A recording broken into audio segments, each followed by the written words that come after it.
విజయవాడ కనకదుర్గమ్మ దేవస్థానానికి విద్యుత్ సరఫరా నిలిపివేతపై కింది స్థాయిలో అధికారులు సొంత నిర్ణయాలు తీసుకోవద్దని దేవాదాయ విద్యుత్ శాఖల మంత్రులు ఆనం రామనారాయణ రెడ్డి, గొట్టిపాటి రవికుమార్ ఆదేశించారు. ఇటీవల దుర్గగుడి ఆలయానికి విద్యుత్ శాఖ కొంతసేపు విద్యుత్ సరఫరా నిలిపివేసిన అంశంపై రెండు శాఖల మధ్య సమస్య పరిష్కారానికి ఇరువురు మంత్రులు సచివాలయంలో గురువారం సమావేశం నిర్వహించారు.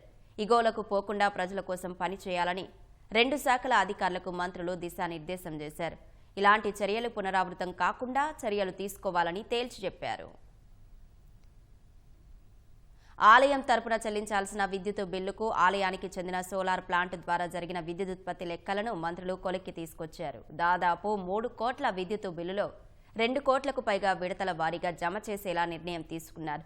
దుర్గగుడిలో 500 కిలోవాట్ల చొప్పున మరో నెట్ మీటర్ ఏర్పాటు చేయాలని నిర్ణయించారు. అదేవిధంగా హెచ్టీ సర్వీస్ లైన్ ఏర్పాటుకు నిర్ణయించారు.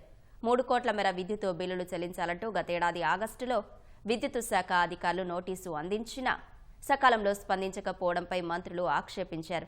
తగిన చర్యలు తీసుకోకుండా ఈవో నిర్లక్ష్యం వహించారని తేల్చారు. దీనిపై వివరణ ఇవ్వాలంటూ దుర్గగుడి ఈవో షీనా నాయక్ దేవాదాయ కమిషనర్కు మెమో జారీ చేశారు.